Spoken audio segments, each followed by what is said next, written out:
Seguimos con más información económica, esta vez con nuevamente el análisis internacional a cargo de Ezequiel Coppel, que está en comunicación telefónica con nosotros, y vamos a hablar de cómo continúa la conmoción en Irán por la muerte de Ebrahim Raisi, su presidente. ¿Cómo estás, Ezequiel?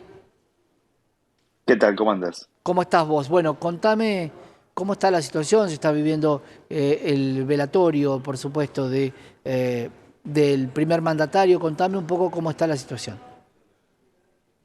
A ver, yo te puedo contar más o menos acá en Medio Oriente, yo en este momento estoy en Israel. Acá en Israel, la verdad que la situación no fue una gran noticia. Todo lo que se dice de la muerte del presidente iraní, de que pudo haber sido un atentado israelí, acá no se considera, acá se cree que fue un error de parte de las autoridades iraníes en que el presidente iraní vuele con tal mal clima y tal condiciones climáticas, sinceramente. La primera noticia, Ezequiel, era esa, una cuestión de neblina y climática bastante desfavorable.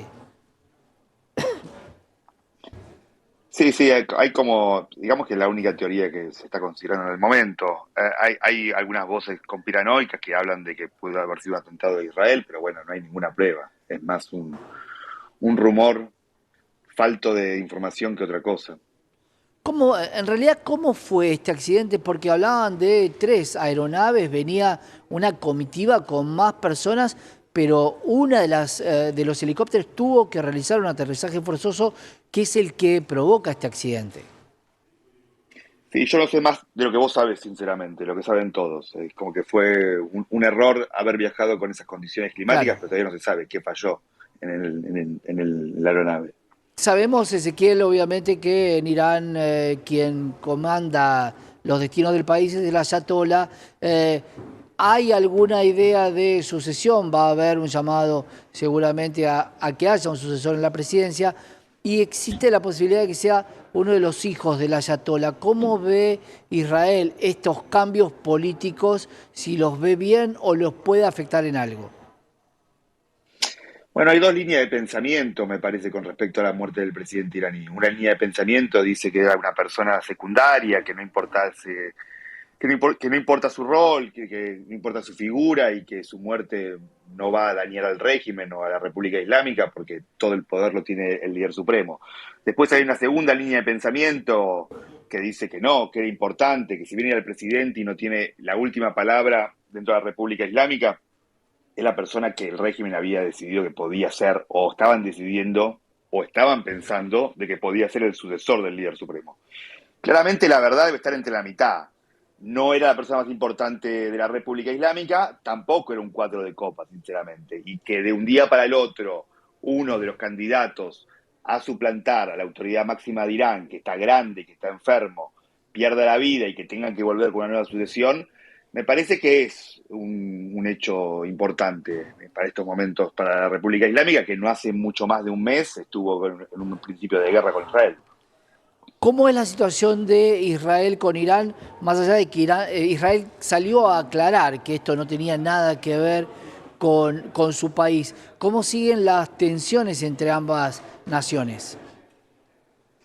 Bueno, lo que está pasando ahora es lo que pasaba antes. Digamos, Irán y Israel tienen una especie de guerra de baja intensidad de hace más de 2 décadas, es decir, donde no pelean directamente hasta lo que pasó el mes pasado, pero bueno, pelean en otros escenarios o mediante proxies, mediante terceros, tipo de alguna manera.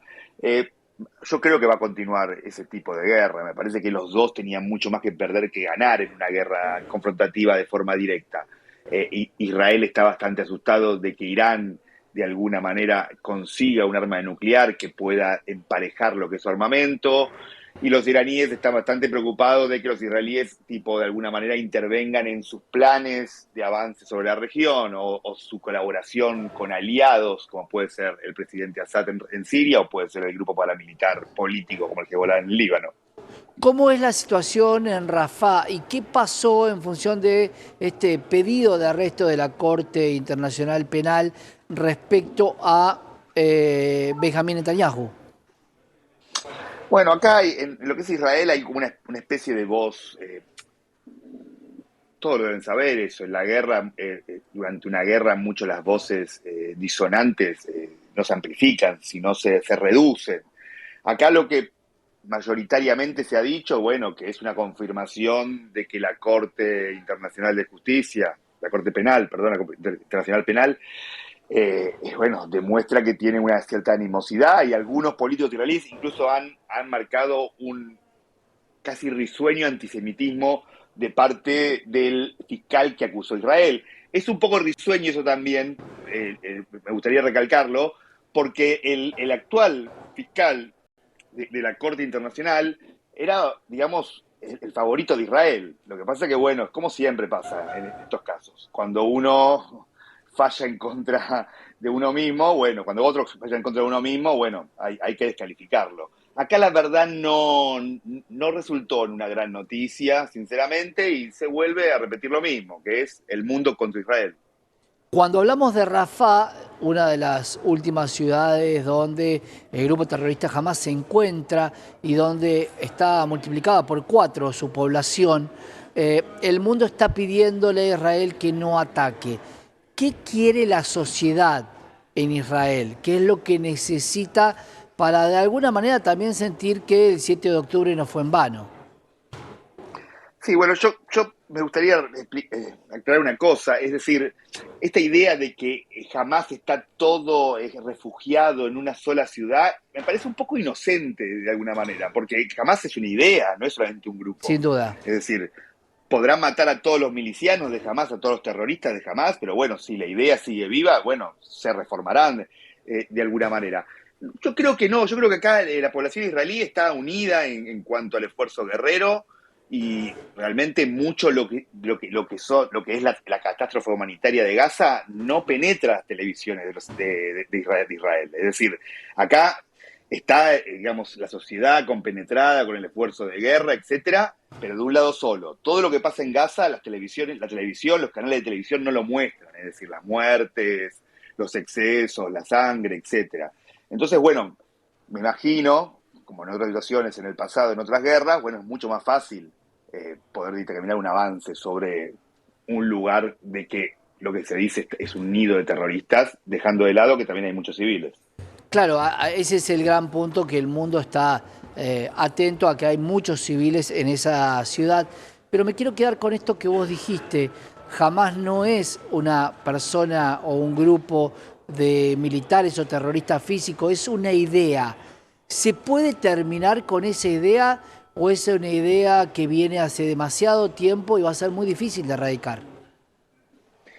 Fundamentalistas hay de todos los colores, de todas las religiones, en todos los lugares. Es decir, siempre van a existir. Ahora el tema es como un grupo que tenía menos del 10% del apoyo de la población palestina, hoy en día tenga cerca del 30%, entre el 20 y el 30%, que tampoco es mayoritario de alguna manera. Claramente el apoyo jamás creció cuando los otros actores más moderados, que en un momento no fueron moderados con la LP, pero luego que se moderaron, bueno, lo que ellos proponían, que era un acuerdo con Israel, estalló por los aires, de alguna manera.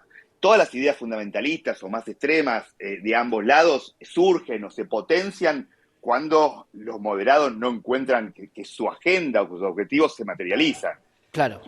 Acá hay una mirada muy inocente sobre el conflicto. Esta cosa de que vamos a matar a todos los de Hamas y directamente los palestinos se van a convertir en abogados de Harvard es un poco inocente. Yo creo que, bueno, una destrucción total de Gaza podrá destruir a las milicias de Hamas, pero va a crear también muchos terroristas en el futuro. Sin duda, el fundamentalismo es lo que genera. Vamos a seguir charlando seguramente, Ezequiel, para ver cómo está la situación y si en algún momento se puede llegar a un acuerdo de paz, sobre todo entre Israel y el grupo Hamas, o por lo menos que vuelva la paz a Medio Oriente. Gracias. Saludos. Chau, Un chau. gran abrazo, Ezequiel Coppel, analista internacional, contándote todo lo que desde Israel se está viendo con la situación de Irán y del presidente que ha tenido este accidente en el helicóptero. Quédate que tenemos mayor información.